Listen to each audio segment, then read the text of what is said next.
Hello, Soul Crafters. This is Carmen Marshall, and this month I wanted to do something a little bit different for our blog. So I've been getting a couple of questions quite a bit lately. Number one, how do I increase my income? And secondly, how do I increase my net worth overall? So I've put together a little training that will take you through 10 ways that have tried and true methods of increasing your wealth. And also I've created a spreadsheet that I have in PDF so you can change it and add to it and to show you exactly what I've done over the last 10 years. So let's get started. I do have a little disclaimer here because it's very important to note that I'm not a financial advisor and I'm giving you my personal experience and examples only for educational and research purposes. For your own financial decisions, please consult with a financial advisor. While I just love sharing everything that I personally do, again, I'm not a financial advisor, so you would want to consult with one for your own decisions. So, number one, and if you've been with me for a while over the years, you probably know that I really teach whatever we put our attention on expands. So if we want something to change and we want it to change for the better, we actually want to focus on it because the very act of tracking and measuring, instead of just burying our head in the sand, actually helps situations improve. So this is one thing when we're looking at our finances and we're looking at our income and in general increasing our wealth, we want to put a lot of attention on it because when it's in our field of attention, we will start taking actions whether to increase our income, decrease our expenditures, and we're more mindful. So just that one thing alone is going to help you. And something I talked about with a group that I've been doing a more intimate coaching program with, when we were talking about this particular strategy, they said for them, often it's a little scary to really look at your checking account, your savings account, because it's like, oh my goodness, like this really is reality and it can be a little bit scary. But I promise if you do this, it will be empowering, and just the act of starting to focus on it, it will improve. And I'm going to help you as well. Okay, so number two, we want you to track your net worth every single month. And this again is going to really be empowering and really show you where you're at and what you can do to increase it. So the spreadsheet that I've created here, I have created it in a way so that you may just have a personal checking account and a personal savings account. That might be all. And just start where you are. I'm going to come back to that in a moment. You might have a business checking account. And so that would be, say, for example, for me, when I started this, I only had these three things. And my business checking account was for my network marketing business, USANA. Now, for you, it might be USANA. You might be in another network marketing company. You might have another entrepreneurial business on the side. But this would be your business other than your 9-to-5 job, because your 9-to-5 job savings are going to go into your savings. Now, if you have a house, you put it in this column, your figures would go here. Don't worry if you don't. Again, I didn't when I first started this many years ago. And then also this would be the column for your first investment, and we'll be talking about that too. And then this is where you would have your total, and then every month you would be tracking your increase or your decrease. So feel free to delete any of these columns, or if you do want to have a house for sale, this would be a really good affirmation that you're building towards that. And the same thing with getting a different investment. That would be your affirmation for that as well. So completely up to you. And again, I also want to stress, because I'm not a financial advisor, you may or may not have it in your personal goals to buy a house. And that's completely fine. You might want to use that money for something else. I'm not here to say whether a house is a good investment or not. For me, it was something I did want to do because I always wanted to own my own house, but that may or not be the journey for you. But I do just want to have it as a column in case it is. All right, so let's go back here to number three. Start where you're at. Now, I already mentioned this, but I'm going to say it again. Do not worry if you do not have a business checking account, a house, or investment number one. Just start with these two things. That is going to be powerful enough. And then you can work towards these other goals that I'll be talking about. Then what you want to do is you actually want to be tracking your net worth every month, which was number two. And here I've put the dates. So the first one would be obviously July 1st. And then you would track it every single month. I really love to try to do it on the 1st, but I give myself to the 3rd of every month. Why is that? All bank statements always end at the end of the month, so when you come to the 1st of the month, they're all what is now in your bank after that final statement. So if you're used to just downloading statements, you can see it very clearly in the turn of the month. I recommend doing everything online because it's so much easier, but the first is a great time to track everything up to about the third, because then when you're tracking the next month, you have congruency of a 30-day cycle. So anywhere from the first to the third of the month is fine. So the next thing we're going to talk about is you want to save, which is number 4, save at least 10% of all your income every single month. Now, this is a tried and true wealth principle that I read years ago in, I'm trying to remember the name of the book now. And if someone remembers it, you can put it below this blog because I think it would be so helpful. It's a very short book and it really teaches the principle of paying yourself first, which I've made a little note here.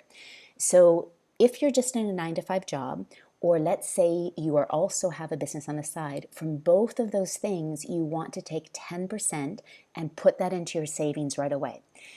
Before you pay anyone else, before you pay your credit card bills, everything, because it's so important that you're saving.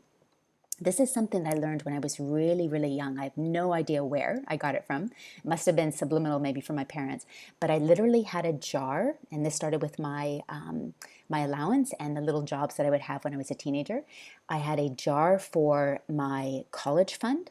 I had a jar for my travel fund because I wanted to go to Europe after I graduated from high school, and I had a glass jar for my clothing fund. So you can tell what was really important to me as a teenager, obviously college, travel, living in another country, and clothes. So it's a really good idea to think that whatever we save for is really what is most important to us because we're taking those extra steps to save for it. So this is also why when we start saving, it means that we're honoring ourselves more. It shows where our priorities are. It shows what we're saving for. And so this is a whole side of personal development that is just so important to take care of yourself. Whether you're a man or woman, but especially because I'm a woman and a lot of my clients are women, as a woman, it's so important that we have financial freedom and we're in control of our finances.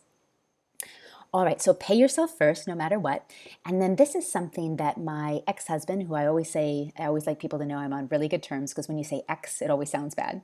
But this is something when we were married, he would always say, which I've still always kept and still always do, increase income, decrease expenses. So even when money started really flowing for me, I always still, and to this day, I check my credit card bills and see if there's anything that I'm not really using anymore. Maybe it's a subscription, maybe it's, who knows what. Maybe I've gotten onto a subscription that I didn't even know I was on, because even that $20 per month or $40 per month that I'm not using anymore, that can go into my savings. So increase income, decrease expenses, and then finally, never try to keep up with the Joneses. That's just a recipe for a disaster. You want to live your own life to what's important for you and not necessarily getting the newest car, especially when you're trying to accrue wealth.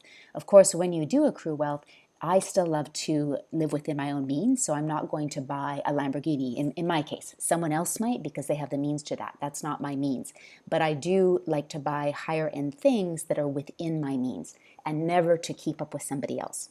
So these are just kind of a few other sort of personal development things which I think are really important when you're trying to reach financial independence and grow your wealth. Number 5, if needed, start another income stream. Now, you may be completely happy in your 9-to-5 job, and there are many people that are. And in their job, then they climb the career ladder, and then that is just their journey. So this isn't about, if you're happy there, it's not about that you have to start another income stream. This is more if you cannot create financial independence in your 9-to-5 job, then I would say absolutely you need to start another income stream. That could be a network marketing company, that could be another business on the side. It could even be just, let's say if you're in your 20s, just starting to bartend, but just something that brings an extra income if your 9-to-5 job is not going to help you towards financial independence. So if needed, start another income stream, and from there be saving, of course, at least 10%. Still be saving from your 9-to-5 job at least 10% as well. So the rule of thumb is every bit of income that comes in, put 10% of that into your personal savings. Number 6, diversify. So this is something that hit me probably about 10 years ago, or more, about 8 years ago. So it was when I moved to California from Denver, so about 2010. And my main source of income was USANA, which was the network marketing company. And I had this really big sense because that's where all my income was coming from, then I needed to diversify. So to have something else that would be making me money. Now I was working very hard on USANA, so it's not like I could go out and create another business because that was my main business, but I knew I needed to diversify into something else. So I started looking, I actually went and saw a financial advisor, I started looking at mutual funds, etc. And so that's when 2010 is when I first opened up a mutual fund, which was great. So that got me started on the road. I'm going to come back to this in a moment, but so I want to plant the seed of where else can you actually start having your money work for you. So maybe it's a savings account with a slightly higher interest rate, even though interest rates are not that high with savings account, but maybe you can move it into something that does have a higher interest rate. Maybe you can start looking at mutual funds. I'm going to talk about safety for the money that you've fought so hard and you've worked so hard for, but I just want to plant that seed to start diversifying. Especially as a woman, we need to make sure that our income is being protected and that it's also making money for us. So I'll come back to this in a moment. Number 7, make sure that your money is working for you, not against you. Now, what I mean by that is often we can have our money either in bank accounts that are charging us fees, or we can have credit cards that we're not paying off every month. And then, of course, we can have the interest, which we don't want to have. I really recommend that people do use credit cards because you can use, for example, a credit card that you get mileage or you get cash back or you get points for some type of thing, but you must always pay it off every single month because you never want to get into paying interest for a credit card. It's just, that's one of the, again, that's not letting your money work for you. You end up paying someone all this extra money that could go into your savings. So what I really encourage people is look at your bank accounts. Are you getting charged fees anywhere? Because let's say, for example, I have a business account, not a business account, a personal account that's both my checkings and savings. If it goes below a certain amount, I will get assessed a $30 fee every month. Now, when you times 30 by 12, what is that? I can't do the math really, so you don't have to be... If that's $360 per year. So that's $360 that I can put into savings. So I'm very careful never to let that bank account, those two bank accounts, go below a certain amount. And if it's ever near, I can also move from another bank account into that bank account for a certain period of time to make sure it never does. So I would really encourage you to look at your bank accounts to see if you're getting assessed any fees. You can also, if your bank says yes you are, you can ask them if there's any other alternative that you can move your, let's say your checking to another checking account that wouldn't be giving you any fees. It might say, rather than having to have $5,000 in there, you might only have to have $1,000 or $500. Okay, so something like that. So be careful that you're not getting assessed fees anywhere because that is money you can be putting into your savings. And the final thing I want to address is you want to make sure that your mutual funds are also not assessing any fees as well. And I'm going to come back to that because that's a really huge point that I learned on my journey to wealth as well. Number 8, know your risk tolerance. Now, I have a very low risk tolerance for the money that I've saved. I have a high risk tolerance in my business because I really trust myself and I know I have the work ethic, so I bet on the jockey, which is me. But once I've made that money, I have no risk tolerance for losing it. So I always choose very safe investments with one thing else that I will do that's more a little bit speculative, which I'll talk about in a moment. So know your risk tolerance. I really recommend, and again, this is just personal, you would want to talk to your financial advisor. A lot of financial advisors recommending having a mix. So you might have really safe investments, some a little bit more speculative. I tend to go for the safer ones because I don't want to lose my money, except for one thing I'll talk about in a moment. So this is something I learned from Tony Robbins, which is number 9.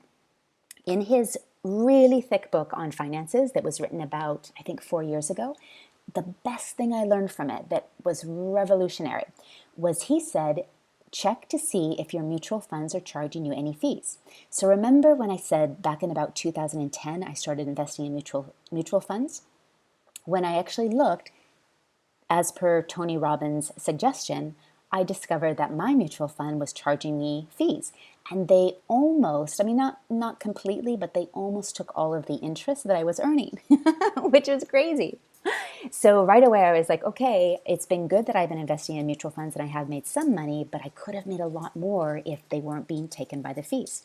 So as I continued to read Tony Robbins' book, he recommended a company called Vanguard. And here again, I want to remind everyone, I'm not a financial advisor. I'm not an advocate of Vanguard. I use them, but I'm not an affiliate. I don't get any fees for this. They're just someone I switched over to because Tony had recommended them. And what's so brilliant about them is they don't charge any fees. And Tony had recommended one of their mutual funds where they invest your money over the S&P 500, so that's over 500 stocks, and that particular vehicle, if you look at it over the past 100 years, it may go up and down, but overall it goes up. So this is something that you might leave money in for a while, and even if the market goes down for 3 or 4 years, it's going to go back up at a certain point. So it's a very, I won't say safe investment, because again, that gets into the area where it could seem like a recommendation.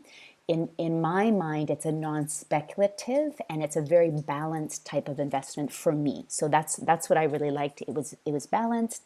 It was to me, it felt safe, and of course we can't really say any investment is safe because you just never know. But it also, there's no fees charged. So it's been interesting over the past 3.5 years, because I think I've been with them for 3.5 years. It's been a really great place to have some of my money in. And again, I love no fees going to anyone because I can put that into my savings. So I would recommend checking that out. Talk to your financial advisor. I did the same thing, even though Tony recommended it in his book. I went to my new financial advisor that I've been with after I fired that other mutual fund person. So I've been with this new financial advisor for, probably about 6 years now, who I absolutely love. And I talked to him about this, and he was like, yes, that seems really great. So again, even though I'm saying this is what I do, I would highly recommend that you talk to your financial advisor too, to see if it's right for you. Again, this is just my personal experience, but I've been really happy with not paying anyone fees. And then finally, and I want to address this, so I have a very low risk tolerance for anything risky if it pertains to money. Now, risky or speculative investments, what that means is you don't really know if they're going to go up and down, but if they do go up, there's a big upside. All right. So say, for example, Bitcoin would be something like that, where, if it does well, it's a big upside. Now, I personally love the concept of Bitcoin, and this is the one thing where I said I only invest in safe things, except for one thing. I'll always do in something that's a little speculative, but I only invest money that I can afford to lose. So I do have a little bit in Bitcoin, but I know it could go south just as much as it could go not north, go up. I don't think we say it will go north when we're talking about that. I'm mixing up my metaphors. So I only have invested what I can lose. And I really want to stress this. Again, it's just my personal opinion, but if you're doing anything that's risky, just know that it could 50-50, maybe even a little bit more, you could lose it, and you have to be comfortable with losing that. And so just imagine, if I'm going to invest in whatever it is that you're looking at, be totally comfortable with just losing it completely. And then I also want to say as well, if something seems too good to be true, it is. And I've had 2 experiences in my life, one in Korea and one more recently, where it seemed too good to be true, and then finally, after more research and seeing what happened, it was too good to be true. So if your gut is like, this just seems too good to be true, they're promising very high returns that are like way too high, then it probably is too good to be true. All right, so I hope that's helpful. This is just a mixture, as I mentioned, of personal experiences, but as well as some really strong wealth accumulation principles, such as the pay yourself first, increase your income, decrease your expenses, and never try to keep up with the Joneses. But the biggest thing I want to recommend, and actually where this whole idea started, is I wanted to get you focused on starting to track your net worth today. So if we can just go back to basics, if you just did this only on your personal checking and your personal savings every single month, and then seeing what the total is, and then seeing if you increase or decrease, this will help you increase your net worth, because subconsciously you're going to be like, my checking is going down, my savings is going down. What can I do to increase my income? What can I do to decrease my expenditures? I really encourage you not to bury your head in the sand. Really do this for the next, I actually love it. I've done it for, oh my goodness, I was thinking 10 years, but I think it's even more than that, because it was before I had my house. So it's probably more like, or my houses, because I've sold and bought a few times. So it's probably more like 20 years actually. But it is so rewarding because I know at any given point, I know what my net worth is and what I should be doing to increase that.